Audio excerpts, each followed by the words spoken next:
Friends, welcome back to your channel Gurukul IAS. अभी आपने जो फुटेज देखी है वो आयतुल्लाह इब्राहिम राइसी की क्रैश हेलीकॉप्टर की। आपको बता दें, इसमें जितने भी लोग सवार थे सभी की डेथ हो गई। उनकी डेथ पे सरकारी टेलीविजन ने आज कहा, ईरानी राष्ट्र के सेवक आयतुल्लाह इब्राहिम राइसी ने लोगों की सेवा करते हुए हाईएस्ट लेवल ऑफ मार्टिरडम हासिल किया है। तो इस इंसिडेंट को लेकर आपके मन में भी बहुत सवाल होंगे कि ये डेथ किस कारण से हुई, कौन कौन सवार था इस हेलीकॉप्टर में, ये इंसिडेंट कब और कहां हुआ, अब कौन संभालेगा प्रेसिडेंट की पोजीशन को, क्या इससे पहले भी किसी प्रेसिडेंट की एक्सीडेंट में मौत हुई है, ईरान का कॉन्स्टिट्यूशन इस पे क्या कहता है, वर्ल्ड लीडर्स का क्या रिएक्शन आया है इसको लेकर, क्या ये हादसा है या कोई साजिश है, क्या इजराइल या यूएसए है इसके पीछे। ऐसे ही अनगिनत सवालों के जवाब लेकर आया हूं, but before we begin please subscribe to our channel Gurukul IAS. इससे आपका कुछ नहीं जाता, बट हमें काफी मोटिवेशन मिलती है कि आपके लिए ऐसे एनरिचिंग कंटेंट लाते रहें। पहला सवाल, इब्राहिम राइसी की डेथ कैसे, कब और कहां हुई। ये इंसिडेंट तब हुआ जब राष्ट्रपति राइसी लौट रहे थे ईरानियन सिटी तबरीज। वो इससे पहले ईरान और अजरबैजान के शेयर्ड बॉर्डर एरिया के पास किस कलासी डैम को इनॉग्रेट करने गए थे, जहां अजरबैजान के प्रेसिडेंट इल्हाम अलीयेव भी मौजूद थे। रिपोर्ट के अकॉर्डिंग ये accident Jolfa region of East Azerbaijan province में हुआ और इसका कारण खराब वेदर बताया जा रहा है, क्योंकि टेम्परेचर 10 डिग्री सेल्सियस से नीचे था और धुंध भी काफी थी, तो हेलीकॉप्टर कंट्रोल से बाहर चला गया। इस्लामिक रिपब्लिक न्यूज एजेंसी के अकॉर्डिंग ये एक्सीडेंट दिजमार माउंटेन के प्रोटेक्टेड एरिया के टाउन वर्जगान में हुआ है। ईरानी स्टेट मीडिया ने बताया कि deputy foreign minister for economic diplomacy mehndi safari का कहना है कि उनकी प्रेसिडेंट राइसी से बात हुई थी जब हेलीकॉप्टर उनका क्रैश हुआ था। ऐसा बताया जा रहा है कि हेलीकॉप्टर का संपर्क उड़ने के 30 मिनट बाद ही टूट गया था और उसके बाद ही अफरा तफरी शुरू हो गई थी। रशिया, टर्की के रेस्क्यू मिशन और फिर ईरान के खुद के 73 रेस्क्यू मिशन स्टार्ट हो गए।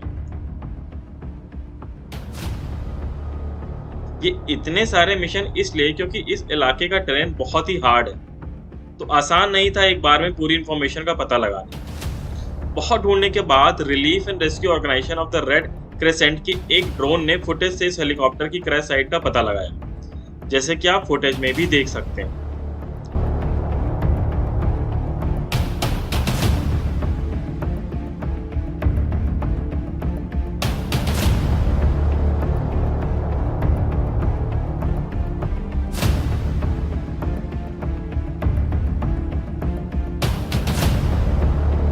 दूसरा सवाल, कौन कौन था हेलीकॉप्टर में। इस्लामिक रिपब्लिक न्यूज एजेंसी की रिपोर्ट के अनुसार ईरानी राष्ट्रपति राइसी के साथ ईरान के विदेश मंत्री हुसैन अमीर अब्दुल्लाहिन, ईस्ट अजरबैजान के गवर्नर मालेक रहमती और प्रोविंस के मेन इमाम हेलीकॉप्टर में थे। टोटल 9 लोग थे हेलीकॉप्टर में और किसी की भी जान नहीं बची। तीसरा सवाल, क्या पुराना हेलीकॉप्टर इस हादसे का कारण है। राष्ट्रपति राइसी बेल 212 हेलीकॉप्टर में यात्रा कर रहे थे। ये 1968 के हेलीकॉप्टर हैं। ईरान इनके पार्ट्स एंड इन्हें अपग्रेड नहीं कर पाया ड्यू टू वेरियस सैंक्शंस। राइसी के काफले में 3 हेलीकॉप्टर शामिल थे, जिसमें से 2 helicopter north western city Tabriz में सुरक्षित उतर जाते हैं। तो कहना भी मुश्किल होगा कि हेलीकॉप्टर की फेलियर के कारण इतना बड़ा हादसा हुआ है या कोई और कारण है। चौथा सवाल, ईरान का कॉन्स्टिट्यूशन क्या कहता है अगर प्रेसिडेंट की किसी एक्सीडेंट में मौत होती है। यदि किसी राष्ट्रपति की ऑफिस में डेथ हो जाती है तो इस्लामिक रिपब्लिक के कॉन्स्टिट्यूशन के आर्टिकल 131 में कहा गया है कि फर्स्ट वाइस प्रेसिडेंट पद संभालेंगे, बट इस मामले से रिलेटेड कोई भी फैसला लिया जाएगा तो उसमें सुप्रीम लीडर का फैसला अंतिम होगा। नए प्रेसिडेंट का चुनाव करने के लिए जो काउंसिल होगी उसमें शामिल होंगे ईरान के पहले vice president, the speaker of parliament and the head of the judiciary. इनको 50 डेज के अंदर नए प्रेसिडेंट का चुनाव करना होगा। राइसी की मृत्यु से ऐसा माना जा रहा है कि सुप्रीम लीडर के 55 ईयर ओल्ड बेटे मोस्तबा खमैनी नेक्स्ट प्रेसिडेंट हो सकते हैं। पांचवा सवाल, क्या इससे पहले भी किसी प्रेसिडेंट की ऐसे डेथ हुई है। राइसी दूसरे प्रेसिडेंट हैं जिनकी ऑफिस में रहते हुए डेथ हुई। 1981 में इस्लामिक रिवॉल्यूशन के दौरान एक बॉम्ब ब्लास्ट में मोहम्मद अली राजाई की मौत हुई थी। 6th क्वेश्चन, वर्ल्ड लीडर्स का क्या रिएक्शन आया है इसको लेकर। प्रधानमंत्री नरेंद्र मोदी ने एक्स यानी ट्विटर पर एक पोस्ट पर अपनी संवेदना व्यक्त की। उन्होंने कहा, इस्लामिक रिपब्लिक ऑफ ईरान के राष्ट्रपति डॉक्टर सैयद इब्राहिम राइसी के दुखद निधन से गहरा दुख और सदमा लगा है। भारत ईरान द्विपक्षीय संबंधों को मजबूत करने में उनका योगदान को हमेशा याद किया जाएगा। उनके परिवार और ईरान के लोगों के प्रति मेरी हार्दिक संवेदना। दुख की इस घड़ी में भारत ईरान के साथ खड़ा है। वहीं Russian foreign minister Sergei Lavrov ने एक बयान में कहा, राइसी और अब्दुल्लाहिन को हमारे देश के सच्चे विश्वसनीय मित्र के रूप में जाना जाता है। Their role in strengthening mutually beneficial Russian-Iranian cooperation and trusting partnership is invaluable. Basically, उनके कंट्रीब्यूशन को उन्होंने सराहा है। सुप्रीम लीडर खमीनी ने भी दुख व्यक्त करते हुए 5 दिन का शोक दिवस घोषित किया है। पाकिस्तान के प्राइम मिनिस्टर शहबाज शरीफ ने भी एक दिन का शोक दिवस घोषित किया है और कहा, राष्ट्रपति राइसी और उनके साथियों के सम्मान में और ब्रदरली ईरान के साथ एकजुटता में झंडा आधा झुका रहेगा। वहीं यूएसए के फ्लोरिडा स्टेट के सेनेट सेन रिक स्कॉट इस पे खुशी जाहिर करते हैं। वहीं फ्लोरिडा के ही लॉ मेकर और रिपब्लिकन माइकल वॉल्स इस पे टिप्पणी करते हैं, गुड रिडंस, मतलब चलो छुटकारा मिला।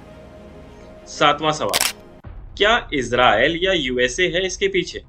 सिंस काफी एनिमोसिटी है इनके बीच और हाल ही में 300 ड्रोन्स एंड मिसाइल के साथ ईरान ने अटैक भी किया था इजराइल पे, क्योंकि इजराइल ईरान की एम्बेसी जो कि सीरिया में है वहां पे अटैक कर चुका था।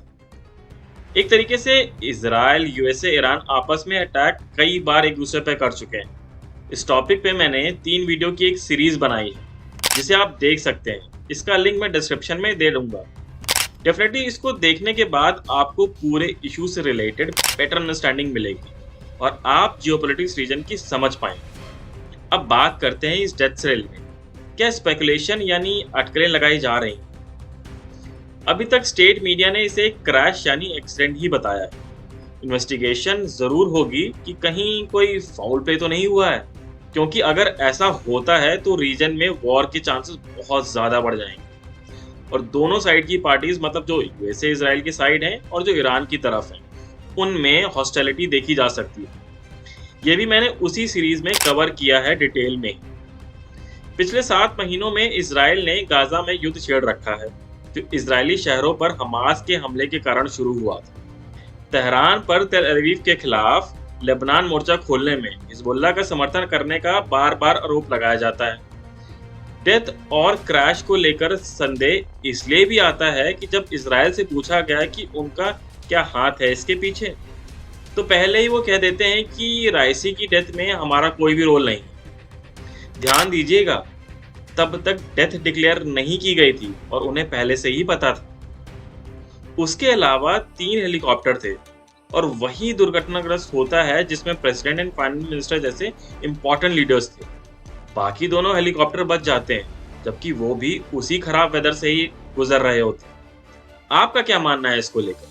क्या ये मोसाद का कुछ किया धरा है या फिर CIA का, या ये सिर्फ एक अनफॉर्चुनेट एक्सीडेंट था? लिखिएगा कमेंट सेक्शन में जरूर, क्योंकि आपकी राय मैटर करती है। Till then stay tuned to your channel Gurukul IAS। Thank you, जय हिंद, god bless and bless you.